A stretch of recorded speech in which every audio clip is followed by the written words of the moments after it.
자, 우리 이 시간에 우리 여러분들 우리 오늘 말씀 하나님 말씀 보도록 하겠습니다. 창세기 50장입니다. 창세기 50장 19절부터 21절까지 말씀입니다. 창세기 50장 19절부터 21절까지 말씀. 여러분들 우리 많지 않으니까 우리 다 같이 읽으면 좋겠습니다. 19절 읽겠습니다. 시작. 요셉이 그들에게 이르되 두려워하지 마소서. 내가 하나님을 대신하리이까. 당신들은 나를 해하려 하였으나 하나님은 그것을 선으로 바꾸사 오늘과 같이 많은 백성의 생명을 구원하게 하시려 하셨나니 당신들은 두려워하지 마소서. 내가 당신들과 당신들의 자녀를 기르리다 하고 기도를 간곡한 말로 위로하였더라. 아멘. 하나님의 말씀입니다. 여러분 이 시간에 우리 하나님 말씀 전해줄 여러분 강사 여러분들에게 소개합니다. 여러분 우리 교회가 여러분들 세워진 이래로 아마 우리 교회에 가장 많이 오셔서 말씀 전해주신 목사님이긴 합니다. 우리 여재 목사님인데요. 선한목자교회 부목사님으로 사역하고 계시는데 우리 여재 목사님은 선교사님이십니다. 우리 선교사님으로 사역하시다가 하나님의 선하신 뜻 안에서 지금은 선한목자교회에서 사역하고 계신데 저는 우리 여재 목사님을 여러분들에게도 계속 말씀드렸던 것 같아요. 우리 에스라 같은 말씀의 사람이라고 저는 생각합니다. 에스라서에서 보면 에스라를 말씀을 연구하고 준행하고 가르치기를 결심했더라. 정말 우리 여재 목사님은 말씀을 살아가면서 연구를 하세요. 깊게. 그리고 그 말씀대로 준행하기를 순종하기를 주님을 경외함으로 힘쓰시는 분이세요. 그리고 그 말씀을 정말 주님이 허락하신 영혼들에게 정말 가르치고 전하는데 너무 귀하게 쓰임받는 우리 말씀의 사람이 목사님입니다. 그래서 참 제 마음에 늘 소중하고 제가 참 사랑하고 아끼는 목사님인데 참고로 우리 둘은 동갑입니다. 그리고 우리 목사님 아이가 4명입니다. 제가 목사님보다 나은 건 애가 많은 그거 하나인 것 같긴 한데요. 자, 우리 어쨌든 우리 여재 목사님 나올 때 여재 목사님 통해서 우리에게 말씀을 주신 주님께도 박수하시고 우리 목사님을 사랑으로 박수로 환영하였습니다.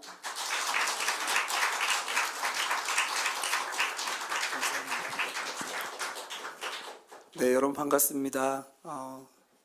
제가 오늘 여기 오면서 사실은 그 전에 누가 오셨는지 모르고 왔어요. 와서 여기서 그 전에 누가 오셨는지를 보고 저는 왜 불렀나 그런 생각이 드는데 저렇게 유명하신 오신 분들 막 이렇게 모셔놓고 있다가 마지막 편안하게 마무리하시려고 하시나 이런 생각도 들었습니다. 거기다 오늘 또 예배 전에 저희 나라에서 전도로 제일 유명하신 목사님 김인중 목사님 간증 보면서 저거 듣고 끝마치면 되겠네 이런 생각도 들기도 했는데 하나님께서 오늘 여러분과 함께 나누고자 하시는 말씀이 있다고 믿고 이 자리에 나왔습니다.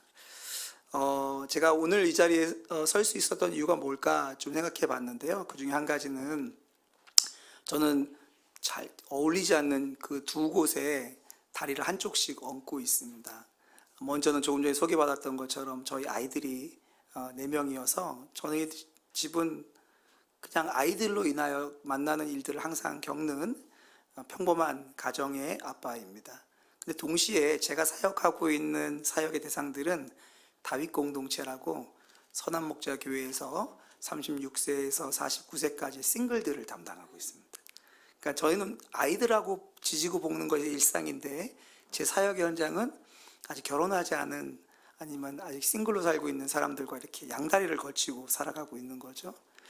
하나님께서 최근에 이런 전혀 어울리지 않은 것처럼 보이는 두 환경 가운데 두 환경이 다름에 관계없이 관통하는 하나님의 진리가 뭔지 고민할 수 있는 시간을 주셨습니다. 복음은 절대 어떤 특정 집단과 특정 사람들에게만 복음은 아니잖아요. 그래서 이 두 어울리지 않는 두 그룹 사이에서 동일하게 복음은 뭘까? 특별히 그 가운데 가정을 향한 하나님의 말씀은 뭘까? 고민하면서 지난 5월 한 3주 정도 걸쳐서 저희도 싱글들을 위한 가정부흥회를 했는데요. 그때 나눴던 말씀 하나 함께 나누려고 합니다. 오늘 말씀의 제목을 용서 위에 세워진 가정이라고 정했습니다. 이 제목을 나눴을 때 사람들이 안 좋아했어요. 일단은 가정이라는 단어가 들어가는 것도 안 좋아했고, 가장 부담스러운 단어는 용서라는 단어가 들어가는 게 안 좋았습니다. 그러나 이 오늘 말씀이 여러분에게 하나님께서 들려주시는 말씀으로 이해되어지고 믿어지는 일들이 넘치시기를 주님의 이름으로 축복합니다.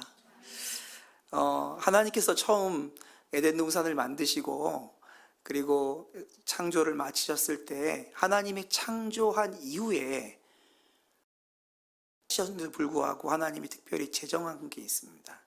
그게 뭐냐면 가정이에요. 하나님이 창조 때 빼먹은 게 아니고 창조된 사람들로 하여금 함께 만들어가기 위해서 만든 것이 가정입니다. 그리고 하나님이 그 가정을 만드셨을 때 창세기 읽어보면 그 목적이 담겨져 있는데, 목적은 아담과 하와에게 행복과 만족을 주시기 위한 것입니다. 그러니 지금 결혼했건 결혼하지 않았건 그 우리의 원래 원가정이 어땠건 관계없이 하나님의 디자인한 가정의 목적은 뭐냐? 행복과 만족입니다. 기쁨이에요. 그런데 우리가 살아가고 있는 우리의 삶의 현장은 어떻죠? 꼭 그렇지만은 않습니다. 가정이 오히려 우리에게 무거운 짐이 되기도 하고 슬픔의 현장이 되기도 하고 답답하고 참 우리를 지치게 만드는 현장이기도 합니다. 그러면 하나님의 목적은 그런데 왜 우리가 경험하는 삶의 현장은 그럴까요? 물론 그것은 죄 때문에 그렇습니다. 우리의 모든 하나님이 주시고자 하는 축복을 가로막는 건 죄 때문이기도 하지만 그리스도를 영접하고 난 다음에도 우리가 그런 일을 겪게 되는데, 그런 이유는 뭐냐면 하나님이 계획하고 있는 행복과 기쁨을 누리지 못하게 하는 장벽이 있기 때문에 그래요. 그 장벽들이 여러 가지가 있는데 그 중에 가장 대표적으로 우리가 우리의 삶 가운데 행복, 기쁨을 누리게 하지 못하는 장벽인, 장애물인 오늘 상처와 쓴뿌리에 대하여 함께 생각해 보려고 합니다. 그러니까 이게 있으면요, 하나님 아무리 좋은 걸 주고 싶어도 그게 불행해요. 그래서 오늘 이 부분을 좀 같이 다루려고 합니다. 저는 아이를 4명 키우고 있다고 말씀드렸잖아요. 저희 아이들을 키우다 보니까 하나님께서 깨닫게 하신 굉장한 진리가 하나 있습니다. 정말 인간은 죄인이구나, 이런 것들을 아이들을 키우면서 깨닫게 되는데요. 특별히 아이들끼리 의견이 충돌이 나고 다툼이 일어날 때가 있습니다. 그러면 아이들끼리 서로 치고받기도 하고 싸우기도 하고 그러죠. 근데 굉장히 공통적인 게 하나 있는데 뭐냐면 한 아이가 한 아이를 아프게 해요. 속상하게 해요. 예를 들어서 한 대 때려줬어요. 그러면 이제 맞은 아이가, 상처를 받거나 속상함을 당한 아이가 꼭 어떻게 하고 싶냐면 되갚아주고 싶어 합니다. 모든 아이의 공통점이에요. 되갚아주고 싶어 해요. 한 대를 맞아서 아팠어요? 자기도 때려서 아프게 해주고 싶어 해요. 근데 참 이상한 게 있습니다. 한 대를 맞았는데 절대 한 대로 만족하지 않아요. 되갚아줄 때 자기는 한 대 이상 되갚아주고 싶어요. 한 대를 맞았으면 2대, 3대 때려주고 싶고, 한 대로 제한되면 더 세게 때려주고 싶습니다. 이걸 모든 아이에게서 발견하게 됩니다. 근데 이것을 보면서 제가 한 가지 깨달은 게 있어요. 이게 우리가 가지고 있는 본성이구나. 죄로 인해서 망가진 우리의 본성이구나. 이것 때문에 세상에 전쟁이 안 끝이는구나. 전쟁이 왜 이렇게 안 끝이지? 기도를 그렇게 하는데 이 죄악된 본성 때문이라는 걸 알게 되어집니다. 근데 제가 아이들 이야기를 했는데요, 이게 아이들의 이야기만이 아닙니다. 이게 다 자란 우리들의 이야기이기도 해요. 그리고 이 아이들이 보였던 이 죄악된 본성 때문에 우리의 가정 안에 그렇게 아픔이 있습니다. 우리의 가정 안에 상처가 있는 것을 보게 되죠. 그리고 그것이 건강하게 다루어지지 않으면 우리로 하여금 하나님 우리에게 주시고자 했던 행복과 기쁨을 누리지 못하게 하는 굉장히 중요한 원인이 되는 것을 보게 되어집니다. 그래서 이런 상처들이요, 예수 그리스도 안에서 잘 해결되고 처리되는 게 필요합니다. 그럴 때 비로소 우리의 가정 안에 하나님께서 진짜 주시기 원하는 행복과 기쁨과 만족들을 누리게 되는 것이죠. 그러면 우리가 이제 상처들을, 그리고 쓴뿌리들을 해결해야 된다고 말씀드렸는데, 질문은 이거예요. 어떻게 해결하는 거예요? 어떻게 우리의 과거에 우리에게 아픔을 줬던 사람들의 상처로부터, 특별히 가족 안에서 서로가 서로에게 상처를 주고 아픔을 주는데 그런 가족으로부터 받았던 쓴뿌리와 상처들로부터 해결받을 수 있을까요? 그리스도 안에서 해결받는 건데 어떻게 하면 해결받을 수 있을까요? 먼저 성경은 이 부분에 대해서 아주 명확하고 단호하고 반복적으로 우리에게 주시는 명령이 하나 있습니다. 특히 우리가 상처받을 때, 어떤 사람의 공격받았을 때 성경이 우리에게 단호하고 반복적으로 주는 명령이 있는데 그게 뭐냐면 바로 용서하라는 거예요. 굉장히 우리가 안 좋아합니다.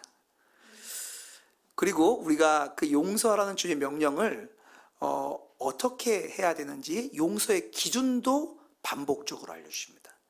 어떻게 용서하라고 하시냐면 하나님이 우리를 용서해 주신 것처럼 우리도 용서하라고 말합니다. 제가 먼저 명령을 좀 보겠습니다. 골로새서 3장 13절 제가 쉬운 성경으로 읽도록 하겠습니다. 화를 내기보다는 용서하고 여러분에게 해를 입히더라도 용서해 주기 바랍니다. 우리 주께서 우리를 용서하신 것과 같이 우리도 다른 사람을 용서해 주어야 하지 않겠습니까? 하나님 명령이에요. 에베소 4장 32절입니다. 서로 친절하게 하며 불쌍히 여기며 서로 용서하기를 하나님이 그리스도 안에서 너희를 용서하신 것 같이 하라. 일관적으로 하나님께서 기준이 무엇이고 명령이 뭔지 알려주십니다. 근데 이것보다 더 부담스러운 명령도 있어요. 읽으면 가슴이 좀 너무 부담스럽다 이런 명령도 있습니다. 마태복음에 보면 예수님께서 직접 우리에게 들려주신 말씀에 6장 14절 15절 이렇게 기록되어 있습니다. 너희가 사람의 잘못을 용서하면 너희 하늘 아버지께서도 너희 잘못을 용서하시려니와 너희가 사람의 잘못을 용서하지 아니하면 너희 하늘 아버지께서도 너희 잘못을 용서하지 아니하시리라. 이런 명령 들으면 막 할렐루야 그러세요? 아니면 마음이 굉장히 무거우세요? 마음이 무거워요. 저는 어떻게 들렸냐면 하나님이 거의 협박하는 수준으로 명령을 하신다.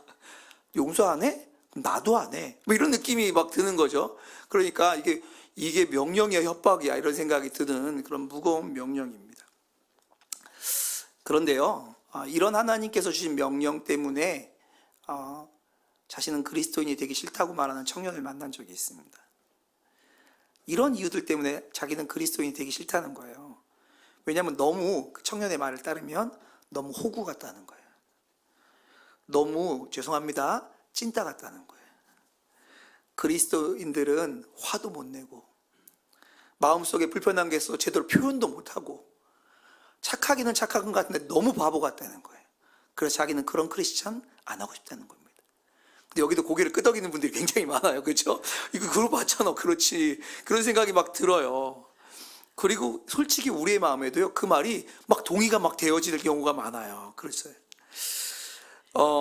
하나님의 용서하라는 명령을 들으면요. 한편으로는 너무 부담스럽습니다. 거부감이 들기도 하고 이런 명령들은요. 잘 안 듣고 싶어요. 그래서 설교 제목이 용서의 위에 세워진 가족 이러면 아유 난 어디 그날 오늘 형제교회 방문하면 안 되나 이런 생각이 막 드는 그런 제목이기도 합니다. 그리고 제자훈련을 하다 보면요. 제자훈련을 하다가 제자훈련 너무 힘들다는 거예요. 중간에 못하겠다는 거예요. 포기하고 싶다는 거예요. 그런 사람 중에 상당수가 자기 마음에 용서할 수 없는 사람들이 있는 경우가 굉장히 많습니다. 이거는요. 뭐 가정에 불화가 있냐 이런 부분이 아니고 굉장히 많은 분들이 이런 용서의 문제 때문에 씨름하게 되어집니다. 그렇게 용서하기 싫은 사람들을 만나게 되는데요. 왜 용서하기 싫으냐 이런 거 물어보진 않았어요. 근데 이렇게 이야기를 들어보면 내용이 다 비슷합니다. 무슨 얘기를 하냐면 용서하기 힘들어하는 이유를 말하는데 그 이유가 대부분 이거예요. 왜 목사님 왜 제가 먼저 용서해야 됩니까? 이거예요. 아니 그 사람은 바뀌지도 않고 그 사람은 반성하지도 않고 미안하다고 해놓고 똑같은 일을 또 하고 또 하고 또 하는 그 사람을 왜 내가 먼저 용서해야 됩니까? 그 사람이 무릎 꿇고 빌어도 용서할까 말까인데 왜 크리스찬이라는 이유 때문에 왜 제가 먼저 그 사람을 용서해 줘야 되냐고요. 이게 용서하기 힘든 이유입니다. 굉장히 많은 사람들이 이 고민들을 가지고 있습니다. 그래서 그 청년의 말을 의하면 세상 사람들은 그래서 호구라는 거예요. 왜 그런 사람을 먼저 용서해줘? 바보지? 이렇게 말하는 거죠. 어떤 청년들은요, 저한테 와서 이렇게 말해요. 목사님, 저는요, 사이다가 좋아요, 사이다가. 저는요, 드라마도 사이다만 보고요, 영화도 사이다만 봅니다. 통쾌한 복수, 그 악인을 향한 응징과 그냥 통쾌한 그 대반전, 저는 이런 게 너무너무 좋아요. 영화도 소설도 드라마도 다 사이다만 보는데, 용서하라는 말씀을 들으면요, 고구마예요. 그냥 속이 꽉 막힌 것 같아요. 그냥 이게 이렇게 마음이 뻥 뚫리지 않고요, 너무 힘들어요. 이런 말씀을 하시는 분들이 계십니다. 어쩌면 이런 말들이 너무 공감이 가고 설득력 있게 들리기도 하지요. 심지어는요, 하나님 이런 명령을 들으면 마음속에 억울한 사람도 있습니다. 그렇게 나를 괴롭혔던 그 사람들을 그저 참아내고 살아내는 것만도 힘든데 거기다가 하나님 하나 더 얹어갖고 용서하라고 말하니 마음이 너무 억울해요. 하나님 응원을 못 해줄 망정, 그래 너 잘 참고 있다. 위로를 못 해줄 망정, 그 사람을 용서하라니요. 그래서 너무 힘들고 답답하니까 하나님 앞에 막 소리 지르면서 기도하시는 분이 있어요. 하나님 앞에 이렇게 기도하는 거예요. 하나님 입장 바꿔놓고 생각해, 입장 바꿔놓고 하나님이 그러면 그렇게 하시면 안 되잖아요. 막 이렇게 기도하는 사람들이 있습니다. 오죽 답답하면 그렇게 기도할까 생각이 들기도 합니다. 그런데 여러분, 한 가지 아셔야 되는 게 있어요. 이런 말들에 끄덕끄덕 고개가 끄덕거려지기도 하지만 하나님께서 우리를 향해서 용서하라 라고 명령을 주시는 것은 사실은 하나님이 우리를 향해서 주시는 하나님의 가장 완전한 사랑이고 하나님의 가장 최선의 조치라는 것을 여러분 아셔야 합니다. 고개가 안 끄덕거려지고 계세요, 지금. 제가 왜 이게 하나님의 가장 완전한 사랑이고 가장 최선의 조치인지를 지금부터 설명을 드리려고 하는 겁니다. 저는 신학교 신대원 시절에 수업을 들었을 때 한 25년 정도 전인 것 같아요. 그때 한 수업을 들었는데 지금도 기억이 나요. 그 수업이 용서에 관련된 수업이었습니다. 그리고 그 외국인 교수님이었는데 외국인 교수님이 우리가 왜 용서해야 되는지를 설명해 주고 어떻게 용서해야 되는지를 설명해 주는 수업인데 25년 전에 들었던 그 수업이 지금도 기억이 나요. 근데 그때 그 교수님이 보여줬던 그림이 있어요. 우리가 왜 용서해 줘야 되는지를 알려주시는 그림이 있는데 그 그림이 지금도 제 머릿속에 있는 거예요. 그래서 그 그림을 찾아보려고 제가 구글을 막 하고 했는데 안 나와요, 그 그림이. 그래서 제가 그때 봤던 그 그림을 AI한테 야, 이런 그림을 그려줘봐. 이렇게 좀 그려줘봐. 이거 내가 봤던 그림인데 네가 좀 그려줘봐 해서 그렸어요. 그 그림이 있는데 한번 띄워주시겠어요? 이 그림입니다. 이 그림에 보면 누가 가해자고 누가 피해자인지 그냥 확 보이시죠? 그렇죠? 왼쪽에 있는 사람이 오른쪽에 있는 사람에게 자신이 가지고 있던 그 쇠사슬 체인을 가지고 던져갖고 목에다 감아버린 거잖아요. 그 딱 보면 왼쪽에 있는 사람이 가해자고 오른쪽에 있는 사람이 왼쪽의 사람의 공격으로 말미암아 고통을 느끼는, 피해를 받는 피해자의 모습입니다. 그렇죠? 이건 누구든지 다 알고 있는 장면이에요. 근데 이게 신학교 때 제가 봤던 그림과 비슷한 그림이에요. 사실 이 왼쪽에 있는 사람이 가해자니까 나쁜 사람이고 오른쪽에 있는 사람이 피해자니까 이 사람이 그 피해를 받은 사람인 게 명확한데 그때 교수님이 이 그림을 보여주면서 뭘 설명하셨냐면 이것이 우리에게 상처를 주고 아픔을 준 사람과 그 상처를 받고 아픔을 받은 사람의 관계를 보여주는 그림이라는 거예요. 실제로는 우리의 육체의 눈으로는 보이지 않지만 어떤 사람이 어떤 사람을 향해서 상처를 주면 그 상처를 주고 끝나는 게 아니고 그 상처를 준 사람과 상처를 받은 사람이 보이지 않는 체인으로 연결된다는 겁니다. 보이지 않는 체인으로 연결되는 거예요. 그래서 상처받고 끝나는 게 아니라 그 상처를 받고 나면 그 일이 두고두고 연결돼 있어서 뭔 일만 일어나면 그 일이 또다시 자기를 괴롭히고 또다시 자기를 괴롭히고 하는 일들이 평생 따라간다는 거죠. 그래서 노인이 되고 나이가 많아서 할아버지가 되고 나서도요, 아주 어렸을 때 있었던 그 일 하나가 지워지지 않아서 평생의 그 아픔과 슬픔과 분노와 억울함 가운데 살아가고 있는 사람들이 얼마나 많은지 몰라요. 제가 그 그림을 봤을 때 진짜 그렇다 이런 생각이 들었어요. 가장 바람직한 게 뭐죠? 가장 바람직한 건 이 상처를 준 사람이 자기가 잘못한 걸 인정하고 깨달아서 자기가 상처를 준 것을 인정함으로 그 사람에게 찾아가서 사과하는 거죠. 미안해. 내가 그렇게 하지 말았어야 되는데 그렇게 했어 하면서 사과하고 용서를 구하며 자신이 던진 그 보이지 않는 체인을 풀어서 이렇게 서로가 이렇게 분리되면 제일 바람직한 일이죠. 그렇죠? 근데 이런 일은요, 잘 안 일어납니다. 이런 일은 잘 안 일어나요. 특별히 가장 사랑하는 가족들 사이에도 이런 일들은 잘 안 일어나요. 그래서 문제가 발생되는 거죠. 우리 삶 가운데 지금 우리와 그렇게 긴밀한 관계가 있지 않은, 지금 이 땅에 살아있지도 않은 우리의 옛 어머니, 아버지, 할아버지, 할머니, 아니면 옛날에 만났던 어떤 사람의 그 상처가 지금까지 체인이 되어서 연결되어서 그와 비슷한 상황, 아니면 그걸 연상케 하는 어떤 일들을 만났을 때 나도 이해할 수 없는 분노, 나도 스스로 컨트롤할 수 없는 큰 슬픔과 상처로 아파하는 경우들을 얼마나 많이 보게 되는지 모릅니다. 그리고 그게 극단적으로 가면 세상을 향해서 분노를 표출하는 사회적 범죄를 저지르는 일들까지 이어지게 되는 것을 보게 되어집니다. 그때 이 교수님께서 이 가해자가 먼저 사과하고 이 묶여진 체인을 푸는 게 아니라면 피해자 측에서 그 상처가 계속 자신을 괴롭히지 못하게 하기 위해서 이 묶여있는 체인을 풀어내는 것이 이것으로부터 이렇게 속박당해서 계속 끌려다니는 것으로부터 자유케 되는 유일한 방법이라는 거예요. 왜냐하면 가해자는 풀 생각이 없거든요. 그럼 어떻게 해요?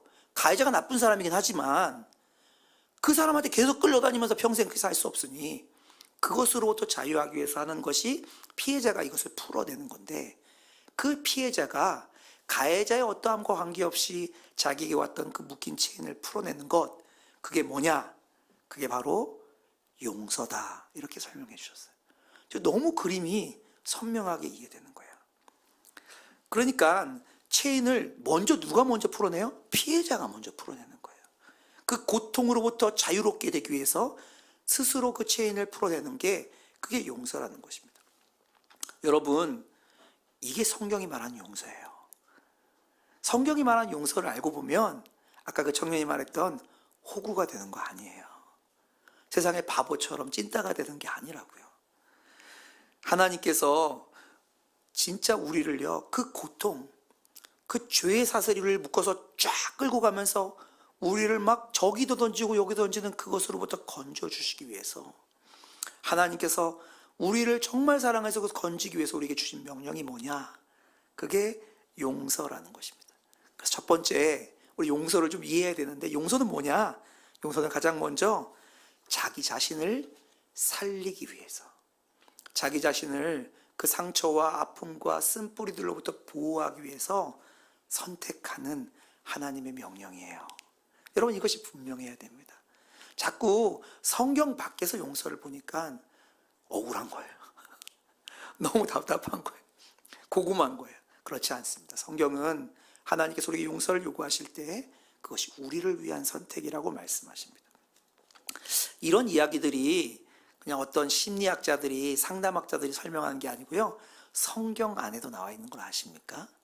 성경 안에 이런 얘기들이 굉장히 많이 나오는데, 오늘은 그 중에 두 가지 이야기 정도만 살펴보려고 합니다. 먼저 살펴보려고 하는 사람들은 누구냐면, 오늘 본문을 읽었던 요셉과 요셉을 팔아서 애굽에다가 팔아버렸던 요셉의 형들의 이야기입니다. 먼저 요셉의 형들, 가해자의 얘기부터 좀 들어볼까요? 요셉의 형들은요, 우리가 생각할 땐 나쁜 가해자죠. 그렇죠? 하지만 요셉의 형들도 상처받은 사람들이었습니다. 자기 아버지가 아들들을 공평하게 사랑하지 않았어요. 그 중에 한 아이만 특별하게 대우했어요.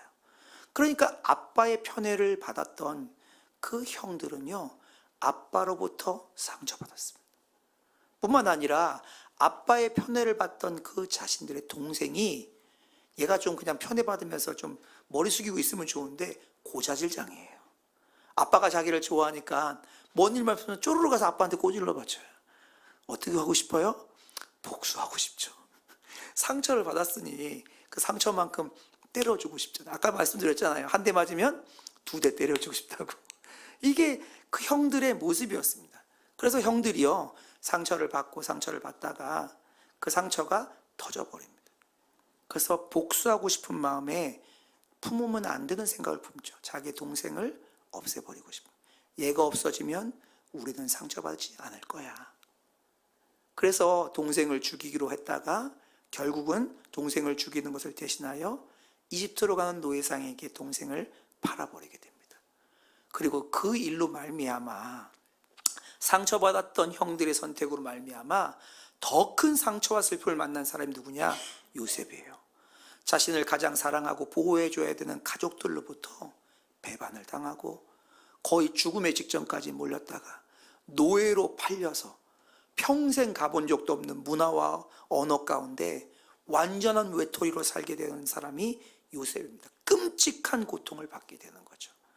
여러분, 요셉이 어떤 상처를 받았고 얼마나 깊은 아픔을 겪었는지에 대한 부분들은 성경이 자세하게 표현하고 있지 않습니다. 사건만 표현하죠.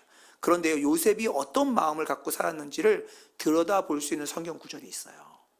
그 성경 구절을 제가 좀 읽겠습니다. 얼마나 요셉이 억울했는지, 얼마나 그것 때문에 마음에 분통 터졌는지, 그게 어디에 나와 있냐면 창세기 40장에 나옵니다. 창세기 40장 14절에부터 15절에 이렇게 나옵니다. 이게 언제 이야기냐면 요셉이 감옥에 갇혔을 때, 억울한 누명을 쓰고 감옥에 갇혔을 때 술 맡은 관원장과 떡 맡은 관원장이 잠깐 감옥에 들어옵니다. 그때 보니까 한 명이 풀려나는 걸 알게 되었어요. 그리고 그 풀려난 사람이 고관, 아주 중요직에 있는 사람인 걸 알게 됐어요. 그 전까지 꽁꽁 감춰졌던 요셉의 마음을 이 고관에게 표현합니다. 자기를 좀 도와달라고. 그게 오늘 본문이에요. 14절 15절입니다. 당신이 잘 되시거든 나를 생각하고 내게 은혜를 베풀어서 내 사정을 바로에게, 왕에게 아뢰어 이 집에서 나를 건져주소서. 한 번도 말하지 않았어요. 요셉의 마음에 진짜 원했던 게 뭐냐? 나 이 집에서 풀려나고 싶어요. 처음 말합니다. 이 집에서 나를 건져주소서. 그리고 요셉의 마음이 어땠는지가 15절에 나옵니다. 15절에 이렇게 나와 있습니다. 나는 히브리 땅에서 끌려온 자요. 난 여기 스스로 온 게 아니에요. 억울해요. 저는 끌려왔어요. 그 다음에 더 나옵니다. 여기서도 옥에 갇힐 일은 행하지 아니하였나이다. 저는 나쁜 일을 한 적이 없어요. 저희 집에서도 여기서도 저는 너무 억울해요. 저는 그런 일을 한 적이 없어요. 이게 요셉이 가지고 있었던 분노입니다. 억울함이에요. 나는 그런 적이 없는데 왜 내가 이런 일을 겪어야 돼? 그 상처로 가득했던 사람이 누구예요? 요셉이에요. 요셉은 명확하게 형들로부터 이해할 수 없는 공격을 받았고 상처를 입었습니다. 이게 요셉의 삶이에요. 누가 더 큰 상처를 받았냐? 누구든 다 지적할 거예요. 요셉이 형들보다는 훨씬 큰 상처를 받았죠. 그런 요셉의 상처를 받았다면 그러면 공격했던 사람, 상처를 줬던 사람, 형들은 동생이 없어지고 나니까 평안했을까요? 아까 전에 체인은 연결되어 있다고 그랬잖아요. 한번 볼까요? 형들도요, 자신의 동생들 없었는데, 그러니까 상처가 없어야잖아요. 이제는 그렇지 않습니다. 용서하지 않고 공격한 일로 말미암아 엄청난 고통을 당하며 살아갑니다. 성경에 그걸 기록하고 있어요.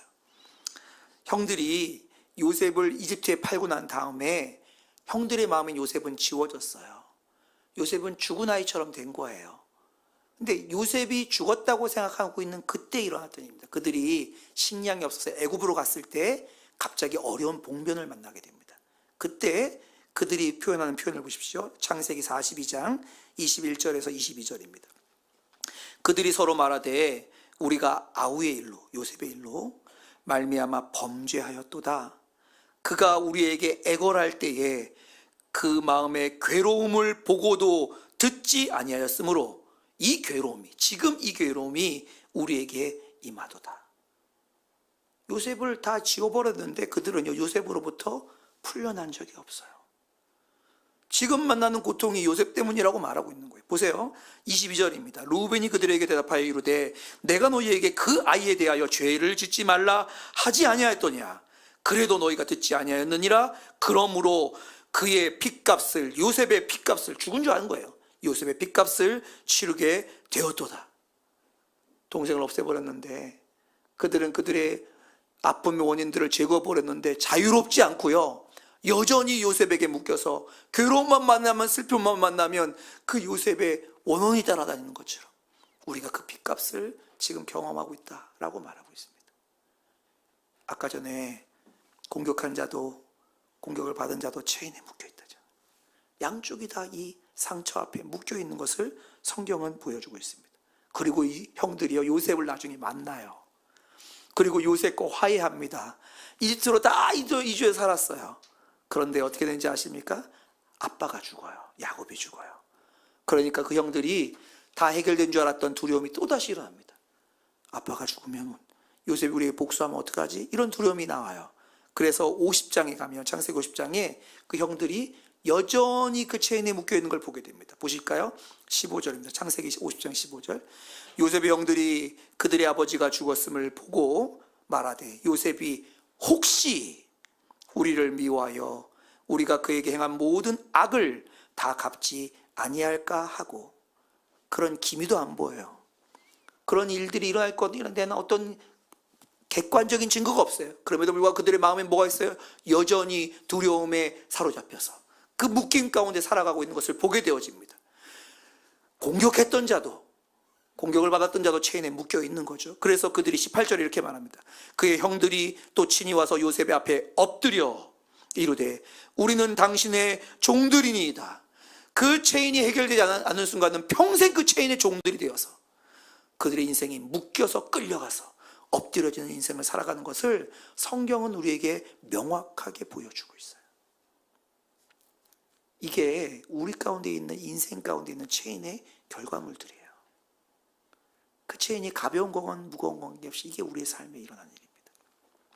요셉의 이야기는요, 해결되지 않은 상처와 쓴뿌리가 인생을 얼마나 고통스럽게 만드는지 명확하게 보여주고 있습니다.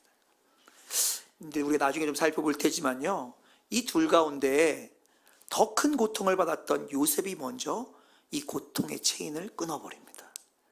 그게 우리가 오늘 살펴보려고 하는 내용이에요. 또 한 케이스를 보겠습니다. 여러분 너무 잘 알고 있는 다윗의 얘기를 보려고 해요. 다윗과 누구 얘기를 보려고 하냐면 다윗을 그렇게 죽이고 싶었던 사울의 얘기를 보려고 합니다. 우리 대부분의 사람들은 동의하지 않겠지만 사울도 상처받은 사람입니다. 사울은 왜 상처받았냐? 사울은 하나님이 자기를 왕으로 불렀어요. 그리고 왕이 됐어요. 그리고 하나님이 시키는 일들을 열심히 다 해서 했어요. 근데 어느 날 한 똘똘한 부하가 들어왔는데 그 똘똘한 부하가 사람들의 인기를 받기 시작하는 거예요. 근데 그 똘똘한 부하가 자기의 사위예요. 근데 들어보니까 이 똘똘한 부하가 왕이 될 것 같네요. 자기의 지위를 위협할 것 같으네요. 그게 너무 상처가 되었습니다. 아니, 내가 왕인데 왜 제가 주목받냐고. 내가 왕인데 왜 백성들은 왕처럼 쟤를 따르냐고 상처가 된 거예요. 그래서 그 상처에 대해서 반응하기 시작합니다. 그 반응이 뭐냐? 자기의 사위이자 자기의 똘똘하고 충성스러운 부하인 다윗을 죽여버리기로 결정한 거예요. 여러분, 이 상처에 대한 작은 반작용을 해서 다윗은요, 일생에 지울 수 없는 끔찍한 공포스러운 삶을 겪으며 살아갑니다. 자신이 충성을 다했고 자신이 사랑하는 장인이었던 그 왕으로부터 창을 던져서 벽에 꽂힌 바 될 뻔하고요, 죽을 뻔한 위협이었고요, 지명수배자가 되어서 수 없는 시절을 그 지명수배를 피하려고 막 도망다니는 일을 하게 되어집니다. 여러분, 이것이 다윗과 사울 가운데 있었던 일이죠. 그런데 여러분, 이 공격을 먼저 했던 사울은 그 다윗을 제거하면 안전할 거라고 생각했잖아요. 그리고 다윗이 정말 원했던, 사울이 정말 원했던 게 뭐예요? 사울이 정말 원했던 건 자신의 왕권입니다. 왕권. 그러면 자신의 왕권을 정말 원하면서 정말 지키고 싶었던 사람이 누굽니까? 자신의 아들인 요나단이에요. 근데 사울이요, 이 상처에 묶여서 끌려다니다가 결국 어떻게 되는지 아십니까? 창을 던져서 자기 아들을 죽이려고 해요. 자기가 처음에 그렇게 지키고 싶었던 게 누구냐면 왕권이고 자기 아들 요나단인데, 그 체인이 사울을 묶어서 끌고 가다 보니까 이렇게까지 해서라도 지키고 싶었던 것까지도 자기의 손으로 죽이려 하는 미친 인간이 되어지고 맙니다. 이게 상처의 체인이 가지고 있는 무서움이에요. 그런데요, 다윗은요, 이 상처로부터 나중에 자유로워집니다. 자유로워져요. 그래서 자기를 그렇게 죽이려 했던 사울이 죽었을 때 마음을 다하여 애도하고 슬퍼하고 울게 되어집니다. 왜냐하면 다윗이 먼저 그 체인을 끊어버렸기 때문에 그래요. 사울은 한 번도요, 그 체인을 끊은 적이 없어요. 그런데 다윗은요, 자신을 얽매고 있던 그 체인을 사울이 바뀌지도 않았는데 먼저 그 체인을 끊어버려요. 그래서 그가 그 체인이 자신을 끌고 다니는 것으로부터 자유롭게 된 것입니다. 이것이 오늘 본문의 요셉의 이야기이기도 해요. 여러분, 성경이 명령하는 용서하라 라는 이 명령에 대해서 많은 사람들이 오해를 가지고 있습니다. 그래서 우리가 고구마인 거예요. 이 오해가 뭐냐? 많은 사람들이 하나님이 용서하라 라는 명령에 대한 오해가 뭐냐? 우리가 지금 만약에 용서하면 자신을 아프게 했던 그 악함이나 자신을 너무 상처받게 했던 그 불합리한 일들을 내가 인정해 주는 거야 라는 오해를 갖고 있는 거예요.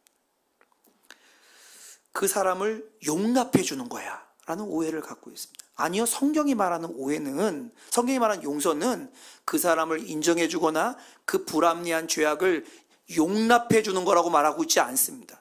아니에요. 성경은요, 그런 사람이나 그 죄악이나 그 일에 대해서 면죄부를 주는 것을 용서라고 말하지 않아요. 절대 그렇지 않습니다. 이렇게 이해하니까 답답한 거예요. 하나님은요, 성경은 공의로운 하나님이라고 말합니다. 하나님은 의로우신 하나님, 공평하신 하나님이라고 말해요. 한 번도 하나님은 죄는 덮어주는 거야, 없었던 거야, 이렇게 말한 적이 없습니다. 죄는 하나님의 공의로움과 공평함으로 심판되는 거예요. 그러면 용서는 뭐냐? 하나님이 그렇게 그냥 지나치는 게 아닙니다. 용서는 그냥 지나치고 덮어두는 게 아니라 성경이 말하는 용서는 뭐냐? 그 잘못과 그 죄에 대하여 하나님께 맡겨드리는 거예요. 그 잘못과 죄가 여전히 그대로 있지만 그것을 하나님께 의탁해드리는 게 용서예요. 완전히 공의롭고 완전히 공평하신 그 하나님께 모든 판단과 결과를 맡겨드리는 것, 그게 용서라는 겁니다. 여러분, 성경은 우리에게 용서를 요청하실 때 바로 이걸 요청하신 거예요. 여러분, 그래서 로마서 12장은 이걸 이렇게 말합니다. 로마서 12장 19절입니다. 내 사랑하는 자들아, 너희가 친히 원수 갚지 말고 하나님의 진노하심에 맡기라.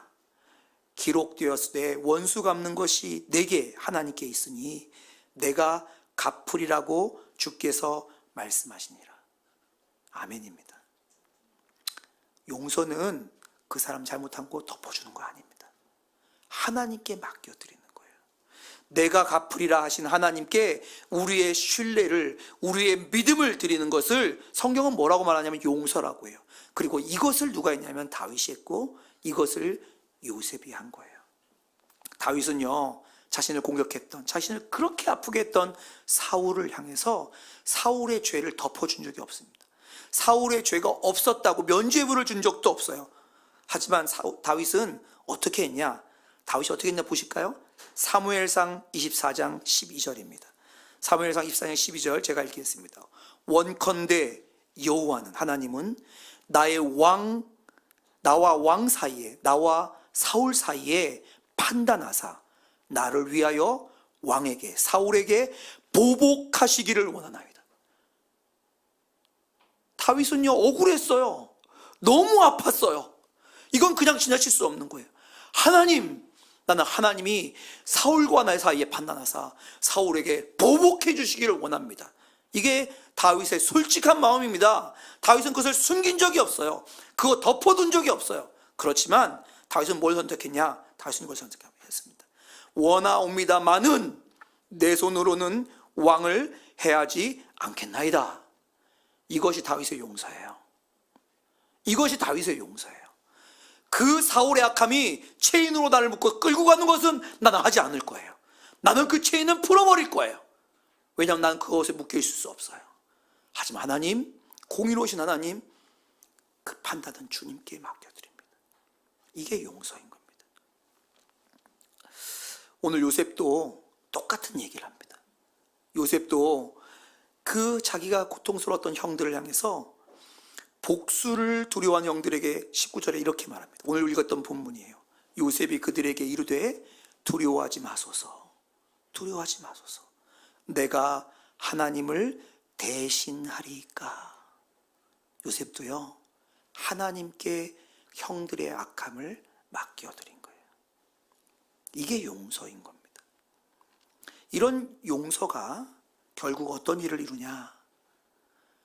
우리에게 그렇게 아프게 하고 우리를 슬프게 하고 계속 묶여있게 만드는 가정에서 받았던 그 상처로 가득했고 파괴되었던 가정을 회복하는 일을 하게 되어집니다. 살려내는 기초가 되어져요. 이렇게 그 형들을 하나님께 맡겼던 요셉이요, 맡기고 나니까 더 이상 그것이 끌고 가지 못하거든요. 용서하고 나니까 그것이 풀려졌거든요. 그리고 뭘 하는지 보십시오. 21절입니다. 당신들은 두려워하지 마소서. 내가 당신들과 당신들의 자녀를 기르리이다. 이 일은요, 용서가 이루어지지 않는 사람 못하는 말이에요. 하나님께 맡기고 나니까 이제 자기를 그렇게 헤아려 했던 형들과 형들의 자녀를 자기가 책임진다고 말합니다. 이렇게 말하고 그들을 간곡한 말로 위로하였더라. 여러분, 야곱의 가정은요, 진짜 문제가 많았던 가정입니다. 아내가 많았어요. 그 아내의 아들 가운데 알력이 심했어요. 아주 그냥 다 깨져버린 가정. 그 고대에 살았음에도 불구하고 마치 현대를 사는 가정처럼 다 깨져버린 가정입니다. 근데 이 야곱의 가정이 언제 회복되냐? 요날 회복되어집니다. 야곱이 회복한 게 아니에요. 그 체인의 사슬이 복합적으로 막 서로를 향해서 묶여있는 그 가운데서 그 체인을 끊어버린 요셉이 하나님 앞에 서서 내가 형들과 형들의 자녀들을 돌보겠다라고 말하는 그날 그 가정이 회복되기 시작합니다. 여러분, 이것이 성경이 우리에게 들려주고 있는 거예요. 도저히 행복을 말할 수 없는 가정, 도저히 평안을 말할 수 없는 가정 안에 행복과 기쁨의 문을 무엇이 열었냐? 용서가 열게 된 것입니다. 여기까지 많은 분들이 끄덕끄덕 하셨어요. 그렇죠? 그런데 여기에 이제 한 가지 문제가 있습니다. 동의는 되는데 우리의 마음이 안 따라간다는 거예요. 그 인간 생각하면 그게 그렇게 머리로 동의가 돼도 마음은 너무 냉랭한 거죠. 마음속에 솔직하게 말씀드리면 마음속에 용서할 힘이 없다는 것이 문제입니다. 그게 이해는 되는데 우리의 마음에 힘이 없어요. 더 정확하게는 용서하기보다 외면하고 싶어요. 용서하기보다 복수하고 싶어요. 용서하기보다 관계를 끊어서 더 이상 피해 안 보고 싶어요. 이게 우리의 마음이에요. 근데 주님께서 용서를 명령하셨음에도 불구하고 용서를 거절하고 그것을 모른 척하고 싶은 게 우리 육체의 본성입니다. 한 대 맞으면 2대 돌려주고 싶어요. 그래서 한 가지 우리가 결론을 지어야 하는 게 있는데, 하나님 용서에 대한 순종은요, 노력함으로 하는 게 아닙니다. 여러분, 이 결론 짓고 가셔야 돼요. 용서해야지 하고 노력함으로 용서되는 거 아니에요. 노력으로 용서하려고 하다 보니까 더 나중에 더 크게 폭발한 적이 엄청 많으시죠. 그게 그래요. 우리의 결단과 노력으로 되어지지 않습니다. 불가능해요. 그러면 어떻게 용서하느냐? 용서하는 것도 알겠고 용서를 왜 해야 하는 거, 어떤 의미가 있는지도 알겠는데 그럼 어떻게 용서하느냐? 용서는요, 하나님의 은혜로 하는 겁니다. 다시 말씀드립니다. 용서는 하나님의 은혜로 하는 거예요. 하나님의 은혜가 우리의 마음을 채우기 시작하면 용서가 결정되어지기 시작합니다. 그 사람을 묵상하면 용서 못해요. 다윗은 사울을 묵상하며 용서한 게 아니고 다윗의 마음에 하나님이 채워지기 시작하니까 다윗이 사울로부터 자유케 되어진 겁니다. 요셉이 형들이 아니라 자신을 형통케 하신 하나님을 묵상하다 보니 형들로부터 묶여있던 체인이 끊어지게 된 거죠. 하나님의 마음이 우리를 용서하게 만듭니다. 이 오해하시면 안 되는 게 뭐냐면 한 번에 이렇게 되는 게 아니라는 거예요. 하나님 은혜가 우리 마음을 가랑비에 옷이 적듯이 적시고 적시다 보면 처음에는 그렇게 생각하기도 싫었던 사람들을 향한 우리의 마음이 부드러워지고 어느 순간 용서해야지 하는 마음으로 바뀌게 되어지고 용서할 힘이 생기게 되어집니다. 여러분, 이것이 하나님의 방법이에요. 다윗에게도 요셉에게도 이렇게 된 거 아닙니다. 과정과 시간을 통하여 하나님의 은혜가 그들을 적셨던 거죠. 제가 한 집사님을 좀 소개해 드리려고 해요. 이 집사님은 어린 시절 행복한 기억이 별로 없었던 그런 어린 시절을 살았습니다. 왜냐하면 이 집사님의 아버지가 알코올 중독자였어요. 아빠가 술만 먹고 오면 집안의 물건들을 때려부시고 가정폭력을 일삼았습니다. 그러니 그런 아버지 밑에 있는 딸로서 얼마나 마음이 불안하고 상처가 많았겠어요. 왜인지도 모르고 가정폭력을 당하며 너무너무 고통스러웠죠. 그런데 이 집사님이 그렇게 불행한 그 삶 가운데 살아가면서도 그때를 지날 수 있었던 이유가 있었대요. 자기보다 6살 많은 오빠가 있었는데 이 오빠가 자기를 그렇게 지켜주고 따뜻하게 해줬대요. 그래서 오빠 때문에 그렇게 가정폭력으로 가득한 어린 시절을 보내면서도 어린 시절을 잘 보낼 수 있었답니다. 버티고 지나갈 수 있었대요. 그런데요, 그랬던 천사 같은 오빠가 어느 날부터 바뀌기 시작했답니다. 오빠가 사춘기에 들어가더니 어느 날부터 오빠도 폭력을 행사하기 시작하는데 아빠한테 못하니까 오빠가 자기를 때리기 시작하는 거예요. 오빠 때문에 견뎠는데 오빠가 자기를 때리기 시작하는데 자기는 왜 맞는지도 모르고 오빠한테 그렇게 맞았다는 거예요. 그래서 이유도 모르고 오빠한테 맞다 보니까 오빠의 모습에서 아빠를 보기 시작하고 자기가 아빠를 미워했던 것보다 오빠가 더 미웠대요. 천사 같은 오빠가 그렇게 바뀌니까 오빠가 더 원수 같다는 겁니다. 그래서 심지어 오빠를 죽이고 싶은 마음도 들었다고 합니다. 이 집사님의 간증의 일부를 제가 좀 읽어드릴 텐데 좀 긴데요. 잘 들어보시기 바랍니다. 성인이 되고 나서 오빠의 폭행은 잦아들었지만 제 마음에는 상처로 가득했습니다. 오빠를 믿고 의지했기에 더 큰 원망과 분노, 때로는 죽이고 싶을 만큼 오빠를 향한 증오가 자라나 있었습니다. 한동안 이 기억을 묻어두고 살았는데 전혀 생각하지도 못한 곳에서 제 쓴뿌리가 나타나기 시작했습니다. 아빠와 오빠로부터 받았던 폭력과 폭언을 제가 자녀들에게 서슴없이 행하고 있는 것이었습니다.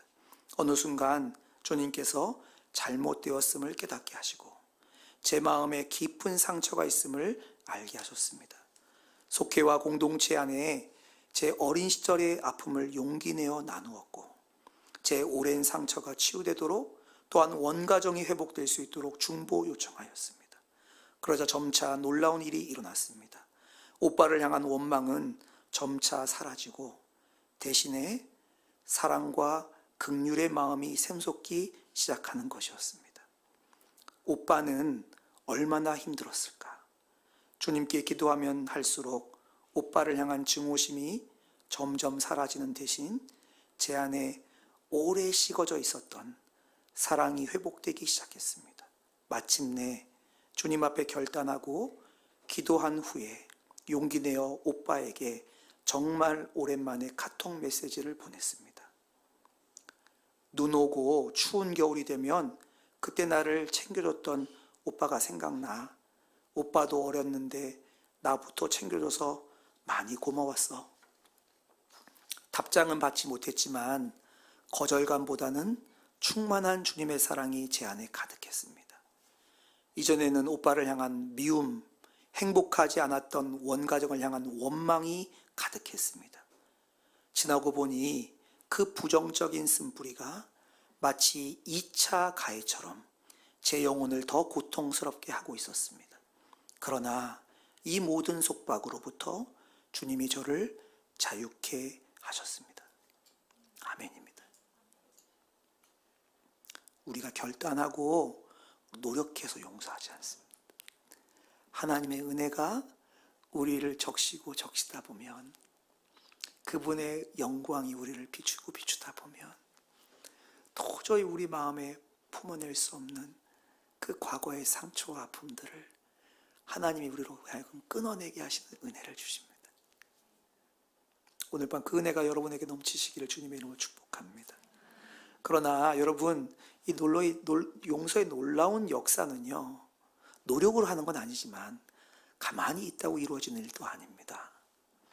우리가 믿음으로 용서를 선택할 때, 이건 우리의 노력은 아니에요. 선택할 때 주님이 우리 안에 그 은혜를 부어주시기 시작하시는 거예요. 하나님, 마음 바뀌면 용서해 볼게요, 이거 아닙니다. 믿음으로 용서를 선택하는 거예요. 그러면 주님이 우리에게 은혜로 채우시고 우리 안에 일하기 시작하십니다. 이것이 주님이 우리에게 용서를 명령하신 이유예요. 주님은 우리가 힘들라고 명령하신 게 아니라 그렇게 일하시기 명령하신 거예요. 근데 여러분, 용서하라라는 명령, 이 명령은요, 해야 돼, 해라고 하는 명령 그 이상의 의미가 담겨 있는 걸 아십니까? 너 용서해 라고 하는 어떤 우리의 의무를 전달하는 것보다 훨씬 큰 의미가 담겨 있습니다. 그 의미는 뭐냐? 우리가 하나님 앞에 용서를 결단하면 하나님께서 강팍하고 우리의 힘으로 할 수 없는 우리의 심령 안에 우리의 그 딱딱한 심령도 바꿀 수 있는 하나님께서 그 은혜를, 그 사랑을 부어주시겠다는 하나님의 결단이 들어있는 거예요. 그 은혜로 우리를 녹이겠다고 하는 하나님의 그 약속이 들어있는 거예요. 우리가 노력하고 우리가 결단해서 용서하는 게 아니고 하나님의 약속이, 하나님의 결단이 그 안에 있기 때문에 우리가 결심하면, 믿음으로 그것을 선택하면 우리의 어떠함이 아닌 하나님의 어떠하심이 우리를 비추시고 우리를 녹이시고 우리 마음까지 일하기 시작하시고, 우리는 못하는데 주님이 우리를 적시셔서 우리 안에 어느 순간 우리의 체인들이 끊어져 가는 것을 하나님께서 행하겠다, 내가 행할 거야, 내가 이룰 거야 하는 그 약속이 용서하라라는 명령에 들어있는 것입니다. 여러분, 이 약속을 믿으시기 바랍니다. 이것을 믿는 것이 우리의 능력이고 우리의 근거이고 우리의 힘입니다. 여러분, 감정으로 하지 않습니다. 감정이 필요해요. 그러나 시작은 믿음으로 약속의 말씀 앞에 우리의 발을 내딛는 것입니다. 이것이 요셉에게, 다윗에게 일어난 일입니다. 그리고 오늘 밤 하나님께서 저와 여러분에게 행하기 원하시는 일이에요. 이 말씀을 기록해 두신 이유는 요셉을, 다윗을 칭찬하기 위해서가 아니라 요셉과 다윗과 똑같은 우리들에게 하나님이 그 일을 행하시기 원하시기 때문입니다. 이 시간 함께 오늘 말씀 붙잡고 찬양